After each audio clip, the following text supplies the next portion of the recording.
Greetings to everyone.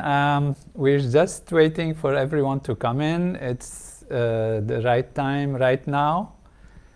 It's a joy to be with everyone again after such a long time on Facebook and Instagram. Welcome to all our great friends who have been accompanying us with a long time connections on different topics.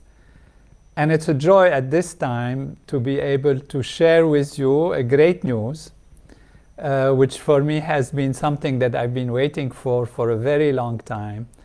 And that is the publication in print and paperback of the book, Consciousness is All There Is. This is the book. You can see it here with me on this side. And it's been there for me a work of practically a lifetime of research into mind-body connection, into the meaning of life, the meaning of consciousness. As you know, I've studied medicine and psychiatry and neurology and have done research in brain science. But also, most importantly, I have gone through the research on consciousness. What is consciousness? Because after all, we live our life through consciousness. When we are not conscious, nothing matters. Nothing is important. And when we are conscious, it's the color of our consciousness that matters. When we are happy, it means that our consciousness is colored by happiness. When we are sad, it's the color of our consciousness. Yes, it is indeed, of course, because otherwise, if we are not conscious, such as minimally conscious in anesthesia, for example, or in coma, and I say minimally conscious because actually the body is still conscious during even those states. There is some level of activity. As long as there is some activity in our nervous system, in our physiology, then there is an element of consciousness that is there. But on the surface level of it, compared to waking state of consciousness, when we are in anesthesia, we don't realize who we are. We are not there as an individual living and feeling and experiencing, having hopes and wanting to live life in the best possible way. And so we realize from that the importance of consciousness. We want to be happy. But what is happiness without consciousness? If we're not aware that we are happy, if we are in anesthesia, when you're in anesthesia, you get surgery, maybe you get something happening, the whole world can go apart, and you do not realize it, you do not feel it, you're not there, you're absolutely not there, except maybe some very low level of consciousness of the body reacting to maybe something happening to it, it reacts. The blood pressure can change, the heart rate can change, the breathing rate can change, depending on the level of anesthesia. But your meaning of life, your meaning of who you are, your existence, really depends on your consciousness. So consciousness is really life. What we call life for us, and for anything actually, is the ability to experience, to detect, to feel, to sense things, to exchange things with others, to love, to hope, to plan. So all the meaning of life is actually in consciousness. And consciousness is what also carries our mind and our decision making. And so today we ask ourselves why we can be celebrating the release of a book, and that's the book. I want to hold it in my hand, and I'm delighted that I'm able to share it with you. It's being released today by Random House, the Hay House part of Random House, Penguin Random House. It's a big release. It's going all over, and we hope that it will reach as many people as possible. And it's a time for celebration for me, and I hope for all those who get to be participating in the release of this book, or buying it, getting it, thinking about it, and planning with it. Well, one might ask, at this time, of course, where the world is going through different circumstances that are not so pleasant on some levels. There are many good things happening in the world, but the overwhelming feeling in the world today, with elections coming everywhere or happening in different places, divisions among the people, wars, potential wars, you know, in Europe, in the eastern part, in Ukraine and Russia. Now, threat and tension in the Middle East, decision making that might involve big countries to get involved in fight and problems. And even if not in fight and problems, there is a sense of insecurity. There is even now a syndrome which is called the election stress syndrome. Like, it's a real thing, and it seems, if they have analyzed these situations over the years, that people get into deep stress with election because they identify with a group and they fear that their reality, their identity, their being, their well-being is going to be damaged, is going to be hurt if it's not their group that will win the election.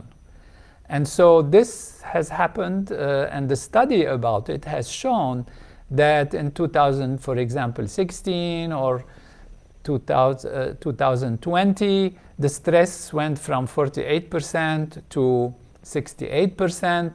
And now we have, they assume that in this election period, the stress level, the syndrome of stress after, which means even for those who win the election but just happen to go through it, there is a remaining tension, a remaining stress, and it's expected to be as much as 80% in this period. Why I'm saying this? I'm saying this because one might wonder, you are celebrating the release of a book, you're happy to release a book, you're happy to share with us a book, whereas the world is going through all of this. And the reason why I'm happy to share with you this book, the reason why I would love you to see the book, to read the book, and to comment on this book, I like to hear from you what you think about the book. The reason I am feeling great about that is that this book literally offers the solutions that we need. It offers the solution for the stress, the strain, the fear, and it offers the solution over a long period of time. How can we overcome the stress? How can we get rid of the problems? How can we create peace and harmony for ourselves and in our society? What is peace and harmony and well-being? What is it for us as an individual? It's again a color of our consciousness. How our consciousness experiences an event. How our consciousness is able to be resilient in the face of situations and circumstances.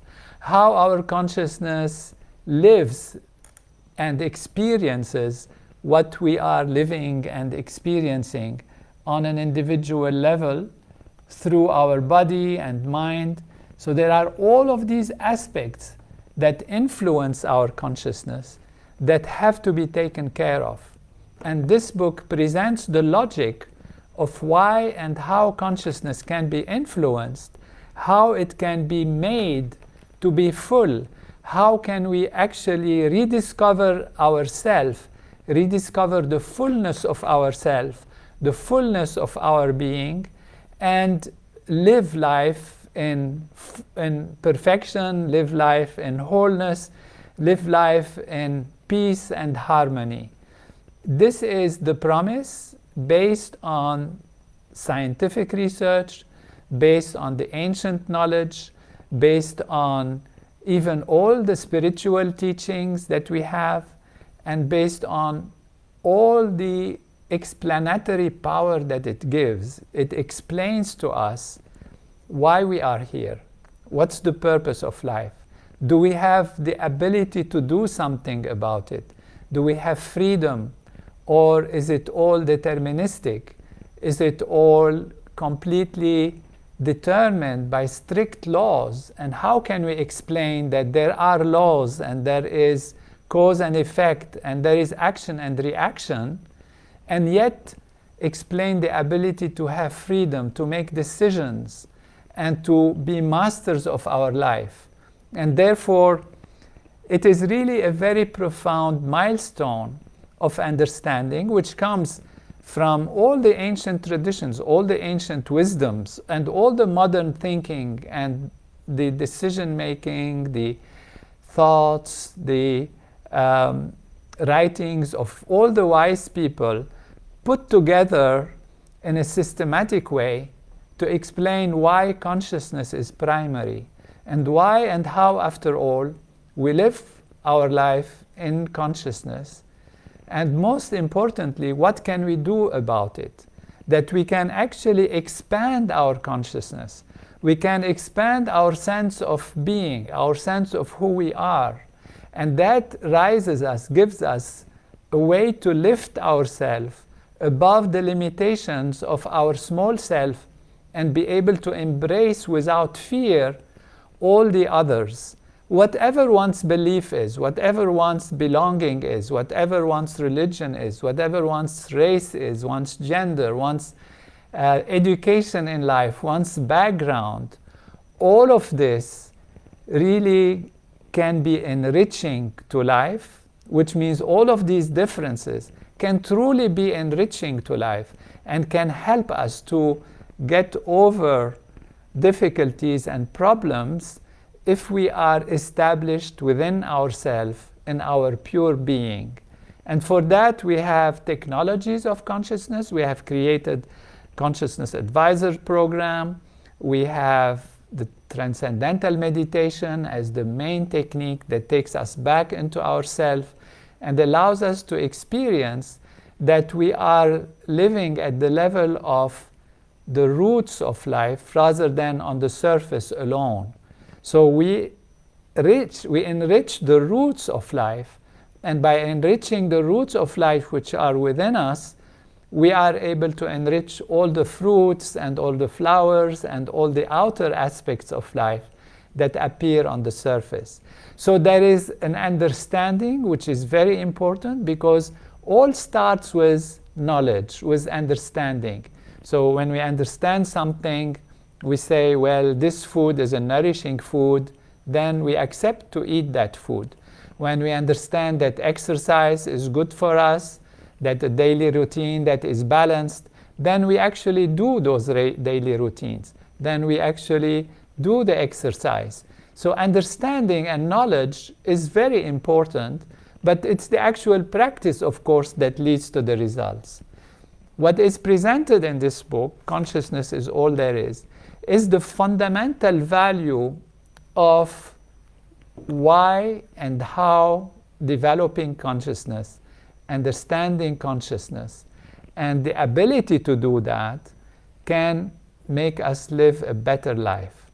It creates for us opportunity to have greater clarity, to see and live the present fully, and yet be aware of the potentialities of the future and work in a harmonious way for the future. It also helps us to understand the challenges of today, how we can remove conflict. And there is scientific research that is also presented. It's a small part, it's not a scientific book, yet it calls upon science, upon knowledge, upon wisdom that actually shows that there is converging evidence about the primacy and importance of consciousness, and converging evidence on how to develop consciousness, how to rise in consciousness. And so it's a joy to share with you this moment. Today the book is released. It is in all the English-speaking countries as a paperback, but also it is available as an ebook for you to enjoy. And what we have done is take this book, and I have reworked it, reworked the logic that you might have seen, some of you, in the One Unbounded Ocean of Consciousness, which was a previous book, reorganized the chapters and categories, remove the parts that are a bit maybe too scientific, put them in an appendix. And also one very important part is that there are a lot of illustrations that have been added. So there are lots of metaphors and stories that illustrate actually complicated, maybe that some topics that can seem complicated. And these are very, very beautifully illustrated points. At the same time, there are graphs and there are many, many actual aspects of illustration and definitions and side notes and tables. So it really makes it easy to understand what life is about, how we grow in our life, how we develop it, and how we can expand our awareness and consciousness. So I welcome you all to be with us, and I'd really love to see your comments. For example, if you bought the book on Amazon, go ahead and let me know. I will read all the comments that will come, comments or the different appreciation or whatever, if you have questions and all of that, and we can even discuss them, as I would love to be with you this week, where it's the first week of the release. And we'll meet again almost every day, almost the same time. This will be announced by our team. And we will discuss more, and I will see what questions you have asked and be able to share them and answer them with you. All this for the benefit of creating happiness and wholeness in personal life, and the joy to guide our society towards a true understanding of what life is about. And therefore, the leaders, the people, the groups will actually be able to adopt and adapt this technology to their situation and create happiness and harmony in society. We have done a lot about that, and there are good news, to share with you for those who didn't know, but I know many have been informed. We have done a large group meeting in India, in Hyderabad, and people from 139 countries have come. It was for a relatively short time. By the time people settled and we had all the accommodation properly taken care of, it was kind of a short course.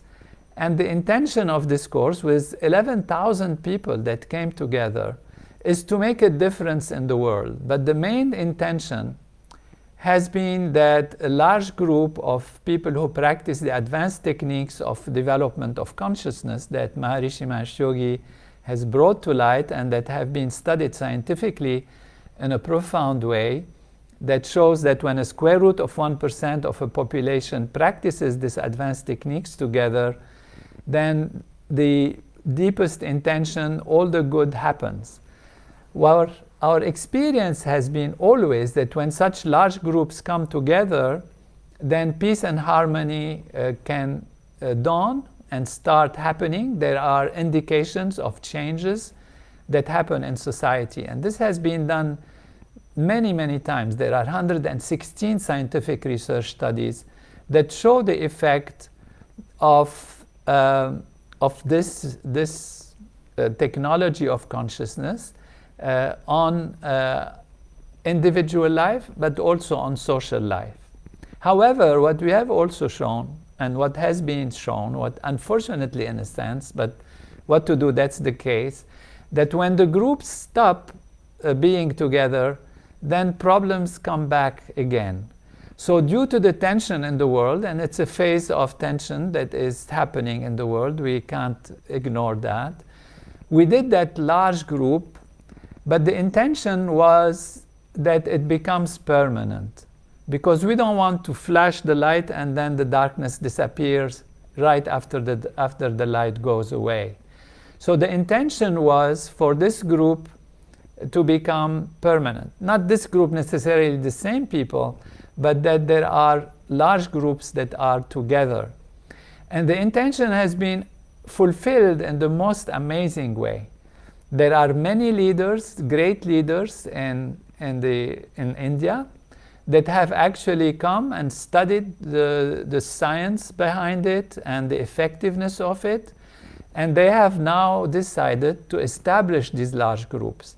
So our assembly, for those among you who are now with us, our assembly has been profoundly successful, because for years and years we have been trying to find the money, to find the funds, to find the well-wishers, to try to convince the governments that they should do that based on solid scientific research. But they have not done it because they didn't know how it works and why it works like that. And it seems like it's almost esoteric or something spiritual beyond the laws of nature or supernatural. And they have doubts about these aspects. They don't believe that something like this can happen. This book actually explains the mechanism of action. It explains how it works. It explains the reason why it works. And that is a strength for us to start educating. We said knowledge is very important. And that's why we want people to know about it and to spread it and share it. And so I want to thank you in advance. And I see many have said that they have ordered the book and they will be receiving it soon. So thank you for having done that. And I hope you share it with all your friends. And so back to our experiment and our desire. The good news is that the world is going to be better, and we can guarantee that based on scientific research, as these large groups that are being prepared now will take form, and then we will have waves of balance and happiness and peace in our world. So that's why in this time, when there are divisions and difficulties, I encourage everyone to transcend. Those who practice other techniques of meditation, that is fine. You can go back to yourself, but if you have the opportunity to learn transcendental meditation, then you will be transcending deeper, which means going beyond the surface, so that you are not really a football of situations and circumstances. You are stronger than whatever happens. And you need that. We need that resilience, that strength, that inner well-being to be over the shaking situation of the storms on the outside, no matter what the results are. After all that we experience and we live is based on how we digest it. Because the same circumstances happen. Somebody doesn't mind, somebody minds, somebody is very happy, somebody is very angry, somebody is overwhelmed and they get into states of stress and strain, maybe depression and anxiety. So what do we need to do? Circumstances are circumstances, and the first thing we can do is to be happy ourselves, to be strong ourselves. So don't be afraid to be happy even during that time. Don't be afraid to find the beautiful moments of quiet and silence and transcend and go back to yourself. Because what the world needs, what the world consciousness needs, is more happiness, more joy, because there is enough stress and strain. So we need to transcend, we need to go back to ourselves, and we need to be strong. And that can happen in a systematic way through transcendental meditation. But if you have not learned, go ahead and find a teacher and learn this technique and learn all that is needed to keep your body, mind, and heart balanced, because all of these are important factors. Proper diet, proper daily routine, good sleep, proper nutrition, proper exercise are also important, because consciousness is all there is. And when you eat the wrong thing, for example, you feel wrong. When you feel wrong, that means your consciousness has been colored, has been changed by something that seems physical, but it actually influences the functioning and dynamics of the structure of our awareness, and that leads to not such a pleasant experience. So be happy, be strong, be peaceful within, and spread that strength and peace and harmony in society. So let me know what you think about the book, and we will meet again and again for a great continuation of knowledge and experience to rise above problems and raise everyone to a situation of peace and harmony within themselves and as a collection of people, peace and harmony and lack of conflict, removal of conflict in society. Have a great time. Thank you for being with us, and we will meet again very soon.